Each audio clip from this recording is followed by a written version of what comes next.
आइए आगे।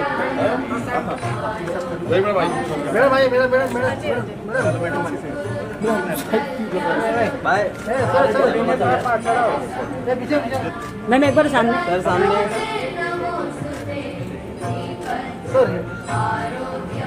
Yes yes yes yes yes.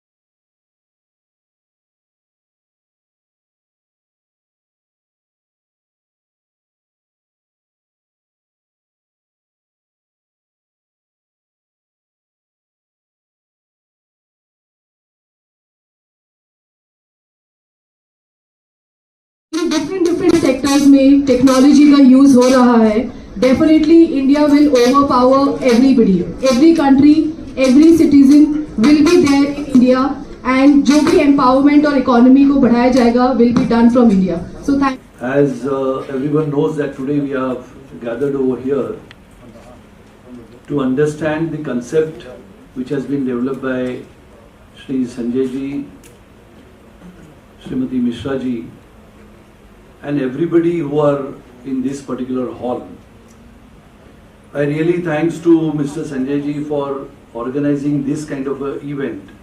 Crop में स्प्रेइंग होता है, वो चाहे पानी का हो या चाहे जर्मिसाइड्स हो, पेस्टिसाइड्स हो, it is done with the help of these drones. Because इसके बहुत सिंपल रीजंस है. जैसे अगर एक फार्मर मैन्युअली ये चीज करने को जाता है तो उसको टाइम, एफर्ट, मटेरियल, सारा चीज ज्यादा लगता है. वेराज जब ड्रोन्स यूज होते हैं then time, effort and material तीनों चीज की बचत होती है. पेरेंटिंग एक ऐसी चीज है, एक ऐसा बीज है, एक ऐसा स्टार्टिंग पॉइंट है. If will take care of this parenting, we are all parents. If we take care of our part, maybe our children will not face these kinds of problems that they are facing today's life. And it doesn't need to be just ChatGPT or Gemini or anyone, like whichever suits your way of structuring. आज सबसे पहले मैं अभिनंदन करना चाहता हूँ brain हैप और एरोबॉट. इस कंपनी ने आज जो तकनीकी के माध्यम से, जैसे हम सब जानते हैं कि आज की ये दुनिया, ये एरोबॉट और ब्रेन हैप, ये दोनों कंपनी के हमारे मित्र श्री संजय वेद और हमारी श्रीमती ज्योति गुप्ता जी, इन्होंने एक बहुत ही सुंदर कार्यशाला का आयोजन किया है कि देश में, विदेश में और विशेष रूप से आधुनिक भारत में जिस तकनीकी की चर्चा होती है, लगातार ये कहा जाता है कि आने वाला एक दशक यानी 10 साल ये रोबोटिक्स और ड्रोन का समय होगा. और इसके लिए आज की हमारी नई पीढ़ी जो स्कूल की शिक्षा ले रही है, वहाँ से लेके आज की हमारी जो पीढ़ी इंजीनियर होके बाहर निकलने वाली है, ये दोनों पीढ़ी का संतुलन रखने का एक आज का जो ज़रिया है, जिसका ब्रेन हैप और एरोबॉट, ये एक कॉम्बिनेशन इन्होंने रखा है. मैं इसके लिए सबसे पहले इनको धन्यवाद देना चाहता हूँ कि ऐसी इनोवेटिव, जिसको हम कहते हैं कि कल्पकता के माध्यम से इसका आयोजन इन्होंने किया है. और ये कल्पकता इसके लिए है जहाँ पर आप शायद ये पता लगेगा कि बहुत सारे स्कूलों के प्रिंसिपल, उनके डायरेक्टर्स, ये सब यहाँ पर आए हैं. हमने देखा है कि पिछले 10 सालों में भारत एक नई ताकत, एक उभरती हुई शक्ति करके सभी विश्व के सामने आया है. हमारे देश के आदरणीय प्रधानमंत्री श्री नरेंद्र मोदी जी की वो कल्पकता थी कि आधुनिक भारत, ये सोच हमारे सभी के सामने रखी. वो समय था 2014 का. आज हम 2024 पार करके 2025 में खड़े हैं. तो लगभग 11-12 वर्ष में ये देश में क्या बदला और पूरे विश्व ने जिस प्रकार से रोबोटिक्स, आर्टिफिशियल इंटेलिजेंस और ड्रोन के उपयोग के माध्यम से एक आधुनिक विश्व की तैयारी में पूरे विश्व के भारी सारे देश लगे हुए हैं.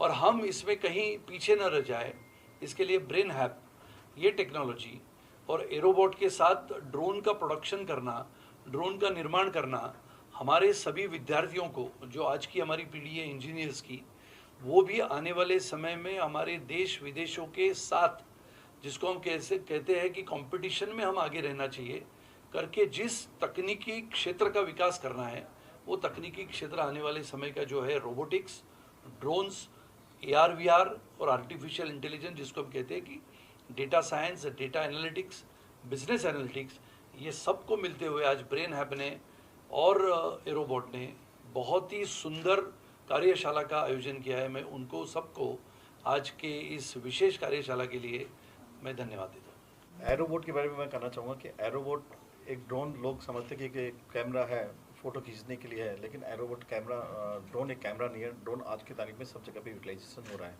As a flying software company होती है, जैसे हमारी एरोबोट, हम एक फ्लाइंग सॉफ्टवेयर कंपनी मान रहे हैं उसको। तो जो ड्रोन्स यूटिलाइजेशन होता है, जो आज अभी आपको एग्रीकल्चर के अंदर जो देश के किसानों के लिए जो सबसे बड़ा जर्नी है, जो देश के किसानों के लिए उनकी एग्रीकल्चर की जो मोदी जी ने रिफॉर्म किया है कि हम किसानों की आय दुगनी करेंगे, तो वो ड्रोन उसमें सबसे बड़ी हेल्प करेगा। उनको क्रॉप मॉनिटरिंग में हेल्प करता है, उनके पेस्टिसाइड स्प्रे में करता है, उनके फसल के एनालिसिस को पूरा रिपोर्ट करने के अंदर उसको मदद करता है। उनको कौन सी फसल उगानी होती है, कौन सी ज़मीन में कौन सा उगाना होता है, उसके लिए पूरा बड़ा जो कर रखा है। मोदी जी ने अभी, सर ने मुझे खुद नहीं बताया कि अभी मोदी जी ने अभी इस साल के अंदर 40,000 ड्रोन खरीदने के लिए किफ को या सोसाइटीज़ के द्वारा काफ़ी बड़ा टेंडर निकालने वाला है, जिससे कि देश के किसानों की बड़ी उन्नति हो सके।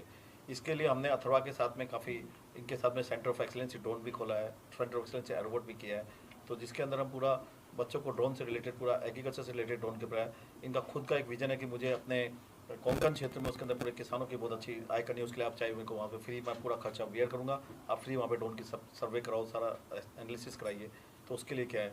इसके अलावा जो सर्वे ड्रोन्स होते हैं, तो सर्वे ड्रोन्स के अंदर जो आज पावर लाइन का इंस्पेक्शन है गवर्नमेंट के अंदर 11, मतलब वर्ल्ड बैंक के हिसाब से भी कि कभी भी पावर की मॉनिटरिंग नहीं हुई सेट्स की, पावर लाइन के सेट्स की। तो अभी राजस्थान गवर्नमेंट ने एक टेंडर निकाला 400 करोड़ रुपये का, तो ऐसे ही करके अगर सारी स्टेट का निकालेगा तो 10,000 करोड़ का तो खाली पावर लाइन का इंस्पेक्शन का ड्रोन का टेंडर होता है। तो ऐसे बॉर्डर सिक्योरिटी, NTPC, सारी जितने बड़े बड़े ड्रोन्स के सब जगह ऑर्डर है। आपने बॉर्डर सिक्योरिटी का सर ने बताया, आपके बॉर्डर सिक्योरिटी में सब जगह, चाहे इंडिया पाकिस्तान का युद्ध हुआ, चाहे रसिया यूक्रेन का युद्ध हुआ, सब में ड्रोन्स का हो गया। अभी ये नहीं कि जो कि जवान होता है वो पहले 35 ईयर्स तक का काम करता था, अभी उसको तो 40, जितनी उसकी लेट होगा तो उसके एक्सपर्टाइज को यूटिलाइज करके कमरे के अंदर से पूरा वार लड़ा जा सकता है। तो ड्रोन्स की ये यूटिलाइज हो गया। और हम इसके लिए हमने सेंटर ऑफ एक्सीलेंस सभी जगह पे चालू कर रहे हैं। एजुकेशन के हमने कई सारे सेंटर्स खोले हैं। अभी हमने, हमारे पास एट प्रेजेंट पे 8-10 सेंटर्स सेंटर ऑफ एक्सीलेंस के, हम उसको रानी जी के सहयोग के साथ में हम पूरे इंडिया के अंदर उसके अंदर 150 सेंटर्स खोलने की प्लानिंग कर रहे हैं, जिसमें हम सब बच्चों को देंगे। अभी ड्रोन की जो पहले जो फीस हुआ करती थी 50,000 रुपीज़ हुआ करती थी ड्रोन पायलट ट्रेनिंग की, रानी जी ने कहा कि कोई बात नहीं, आप 15,000 में स्टार्ट करो, बाकी सब हम सपोर्ट करेंगे। तो इन्होंने इस बॉम्बे के अंदर सबसे पहले वो 15,000 के अंदर ड्रोन ट्रेनिंग का स्टार्ट करने का चालू किया, और काफ़ी बच्चों को खुद अपनी तरफ से भी स्पॉन्सरशिप कर रहे हैं कि हम बच्चों को स्पॉन्सर करेंगे जो लोगों स्किल डेवलपमेंट काम आ सके, लोगों का आजीविका कमा सके। आज एक इंजीनियर को जॉब मिलने की तकलीफ हो रही है, लेकिन ड्रोन पायलट की इतनी डिमांड है कि ड्रोन पायलट्स को इमीडिएटली 50,000 रुपीज़ 60,000 रुपीज़ का ड्रोन का मिल रहा है, क्योंकि आने वाला अपकमिंग बहुत बड़ा ड्रोन्स के ऊपर काफ़ी बड़ा है। तो इसके लिए हमने इनके साथ में बड़ा टाइप किया, और इन्होंने पूरे इंडिया के अंदर अपने को सपोर्ट करवा के कर रहे हैं। महाराष्ट्र के अंदर स्पेशली कोंकण एरिया में या बॉम्बे के अंदर जितने भी हैं, तो बोरीवली एरिया, पूरा बॉम्बे का पूरा एरिया के अंदर उन्होंने बोला आप ड्रोन ट्रेनिंग सेंटर खोलिए, मैं पूरा सपोर्ट करता हूँ। उन्होंने सबसे पहले फीस का रिडक्शन किया 15,000 रुपये का, जो कभी कोई भी हिंदुस्तान में नहीं कर रहा, वो हमारे एरोबोट में 15,000 की ड्रोन की ट्रेनिंग दे रहे हैं। और ब्रेन ऐप के अंदर हम जो माननीय प्रधानमंत्री जी का विजन था, उसके लिए IIT बॉम्बे हमारे साथ में आई, IIT के डायरेक्टर से लेकर IIT प्रधान, तो उसके अंदर ब्रेन में बच्चों ने सोचा कि कैसे उसको क्या बच्चा के क्या डेवलपमेंट होता है, कभी पेरेंट्स का प्रेशर होता है, कभी दोस्त की वजह से लेता है, तो उसके हिसाब से उसको क्या सिलेक्शन करना होता है, उसके ऊपर हमने पूरा काम करके उसको एनालिसिस करके पूरा काम किया। आज हमने ब्रेन हैब पिछले 5 साल से न्यूरो साइंस पे रिसर्च किया है, और पिछले साल ही हमारा रिसर्च पूरा हुआ है, और हमने पेपर पब्लिश भी किया है। IIT बॉम्बे और हमारा नाम साथ में रिसर्च पेपर में आया है। हमने करीबन 1.5 लाख बच्चों का पिछले 4 साल में टेस्टिंग किया था। टेस्टिंग करने के बाद में हमने ब्रेन मैपिंग टेक्नोलॉजी को लेके आए हैं, साथ ही साथ मेंटल हेल्थ पे काम किया, और 30 पैरामीटर्स का असेसमेंट करके हम ये बताते हैं कि एक व्यक्ति या एक स्टूडेंट, चाहे किसी भी एज या किसी भी एज ग्रुप से क्यों ना हो, वो किस मेंटल हेल्थ स्टेट में है। Over thinking, mobile addiction, scrolling addiction, loneliness, state of anxiety, state of depression, इस तरह के बहुत सारे पैरामीटर्स हैं जो आज के समय में कहीं ना कहीं किसी का माइल्ड है और किसी का मेजर है। सो हमने पिछले 4 साल की रिसर्च में यही चीज़ निकाला है, असेसमेंट के थ्रू, रिपोर्ट्स के थ्रू।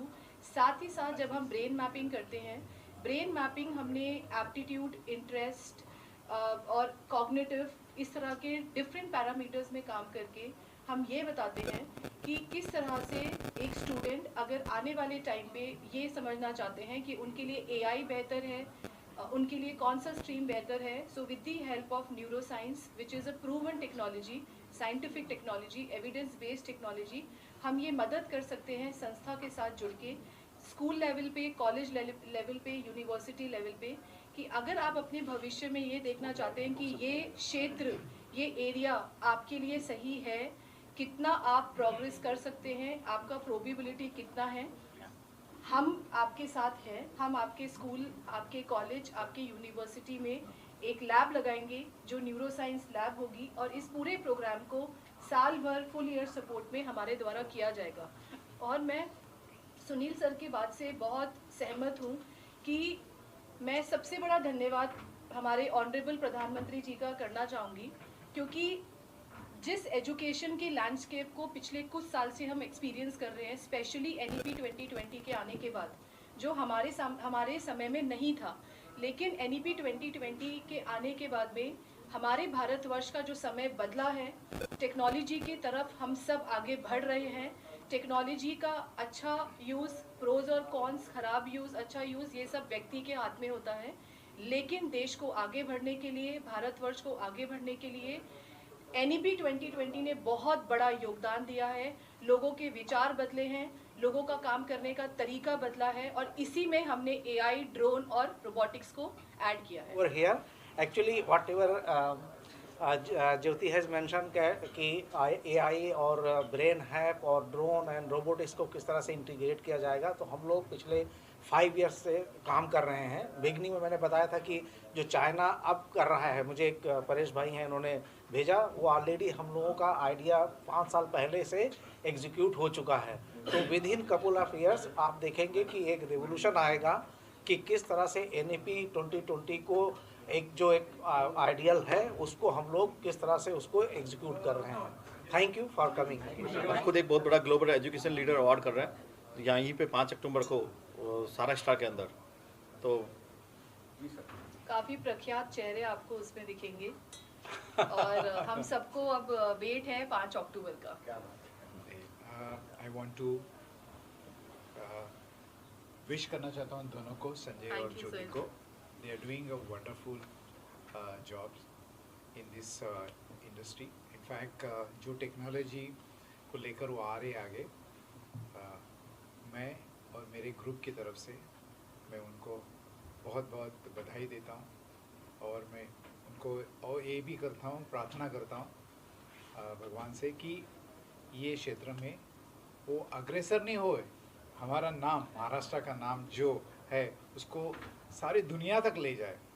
ऐसी मैं उनको ये देता हूँ, बधाई देता हूँ।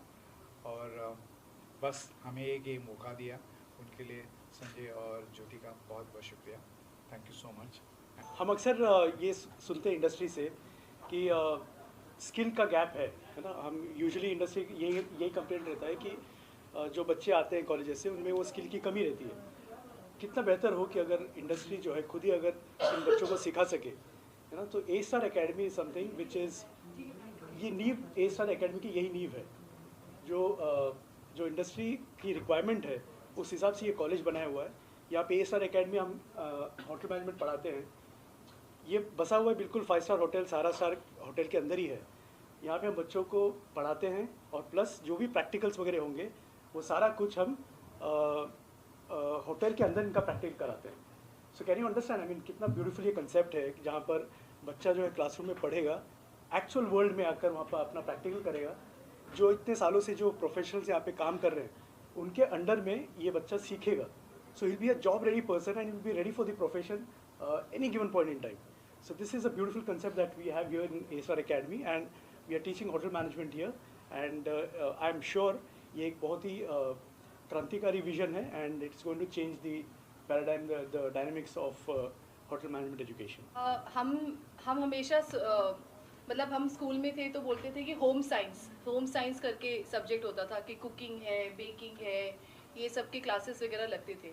But after understanding the vision of A star academy कि जिस तरीके से ये इंडिया और विदेश के सब top chefs, master chefs, top लोग जिनका नाम है कि मल्टी टाइप्स ऑफ कुजीन्स में, चाहे वो इंडियन हो, चाहे वो इटालियन हो, डिफरेंट टाइप्स ऑफ कुजीन्स में किस तरीके से वो हमारे इस भारतवर्ष के बच्चों को हॉस्पिटैलिटी और होटल मैनेजमेंट की तरफ लेके जा रहे हैं. सिर्फ कुकिंग और बेकिंग ही इनका फोकस नहीं है, साथ ही साथ पब्लिक कम्युनिकेशन हुआ, कम्युनिकेशन बिल्डिंग हुआ, how to greet, how to talk, because guest, hotel is about guest. The moment guest आपके लॉबी में आया और जब वो बाहर निकला, वो सबसे एक ऐसा एक्सपीरियंस होता है जो उस व्यक्ति को डिसाइड करने के लिए नेक्स्ट टाइम बार बार हैमर करता है कि क्या मुझे उसी होटल में दोबारा जाना चाहिए और I have to find some other place. So कहने का मतलब है कि ए स्टार अकेडमी ने बहुत ही ब्यूटीफुल और बहुत ही फ्यूचरिस्टिक एक ऐसा प्रोग्राम लेके आए हैं जहाँ पे हमारे भारत के बच्चे स्किल्स की तरफ, जब एआई और रोबोटिक्स और ड्रोन की तरफ जाने हैं, वहीं साथ ही साथ वो अब जिन्हें हॉस्पिटैलिटी और होटल की तरफ जाना है वो ए स्टार अकेडमी की तरफ आए, यहाँ पे जुड़े और यहाँ पे डिफरेंट टाइप्स ऑफ प्रोग्राम्स हैं, डिफरेंट टाइप्स ऑफ कोर्सेज हैं, इसका हिस्सा बने और आगे बढ़े as a career perspective. Just in half a minute I tell you, जब मैं स्टूडेंट हुआ करता था 20-25 साल पहले, तो मुझे ये चीज़ें इमेजिन करनी पड़ती थी. जैसे मुझको टीचर बोलते थे कि कैलेंडर मशीन क्या है, तो मैं सोच में ही रह जाता था कि कैलेंडर मशीन लॉन्ड्री में कैसा होता होगा. बट जो बच्चा यहाँ पर आएगा, जो पढ़ेगा यहाँ पर, उसको डे 1 में हम होटल में लेके जाते हैं और यही होटल सहारा स्टार में ले जाते हैं और उसको वो कैलेंडर मशीन कैसे काम करता है, ये बार जो है मैं इमेजिन क्या करता था, ये रेस्टोरेंट कैसा होता है, ये कैसे डिज़ाइन होता है, ये सब किचन के इक्विपमेंट्स क्या होंगे, ये सब हम इमेजिन करते थे उस वक्त. और जब तक मैं ये एक्चुअल में देख पाया, होटल मैनेजमेंट का कोर्स मेरा खत्म हो गया. लेकिन यहाँ पर डे 1 में जो स्टूडेंट है वो यहाँ पे आके पढ़ने वाला है, होटल के अंदर एक्सपीरियंस देने वाला है, real world, real guest, real people, real environment and real situation के साथ, है ना. तो हमारे पास अभी हम हाल ही में पुणे यूनिवर्सिटी के साथ भी कोलैबोरेशन हुआ है हमारा, and we are very glad that we are offering 3-year degree program, diploma and certificate programs as well. Education से पूरा रिलेट करता है. इनकी 10 कॉलेजेज हैं और 65 एजुकेशनल इंस्टीट्यूट है टोटल, जिसमें स्कूल्स वगैरह सब है. तो सबसे पहले हमने बॉम्बे में सबसे पहले ड्रोन ट्रेनिंग इंस्टीट्यूट इन्हीं के साथ में किया था. वो आज भी LR तिवारी कॉलेज के नाम पे नाला सुपरा में उसका सेक्टर चलता है. और सबसे पहले इन्होंने ही इंस्टीट्यूट किया था. और बॉम्बे के अंदर क्या हिंदुस्तान के अंदर छठा इंस्टीट्यूट अपना ही था. आप बताइए धीरज जी. आप yes sir, my name is doctor Dheeraj Singh and हमारा कोलैबोरेशन करीब 4.5 साल पहले हमने कोलैबोरेट किया था. एंड उस समय we have started the first RPTO of this zone. RPTO is Remote Pilot Training Organization. So we were the first recognized institute who can provide the DGCA approved license for drone pilot. Okay, तो ये एक complete 5 days का training programme होता है जिसके लिए एक flying base लगता है. जो फ्लाइंग बेस हमारा नाला सुपारा हमारे RIS इंस्टीट्यूट का है, जहाँ पे हमारे actual we fly the drone. हम लोग जो है स्मॉल कैटेगरी यानी कि लगभग 25 किलोग्राम तक के ड्रोन फ्लाई करने की लाइसेंस हम लोग प्रोवाइड करते हैं with 10 years of validity from DGCA. And ये जो हमारा इनिशिएटिव था, this was one of the first kind of initiative in drone technology. And we started with multiple program with the drone technology. So after RPTO, we came into the different technologies, like we came into manufacturing of drone. We are servicing the drone. We are registering the drone, and we are providing maintenance and all the different technologies related with the drone, AI and ML, everything related to drone. And our I'm very happy to share that our engineering college pass out student, since I'm an engineer, I'm a mechanical engineer, and my students are passed out and they are working with him. We are working in Aerobot as a drone pilot. They are working as a drone instructor. They are CT as well, chief technical officers as well. So I'm very happy that my students are working in this technology. How do you feel about the future of robotics and drones? It is a futuristic technology, and we know there are huge area which is untapped right now. Okay, we know very few people know about the technology of drone, and they are using drone only just for photography and surveying only. Okay, there are other applications like delivering, the spraying, the agricultural application, the mass media, and huge applications are there. Okay, and one of the first application was developed by one of our student, engineering college student, pass out, the Captain Yash Patel, who is one of the leading instructor in India, and he was a core team member nominated by DGCA in the by Ministry of Defense itself. So I am very happy that my students are growing and they are doing the technology, and this will help India to grow in future.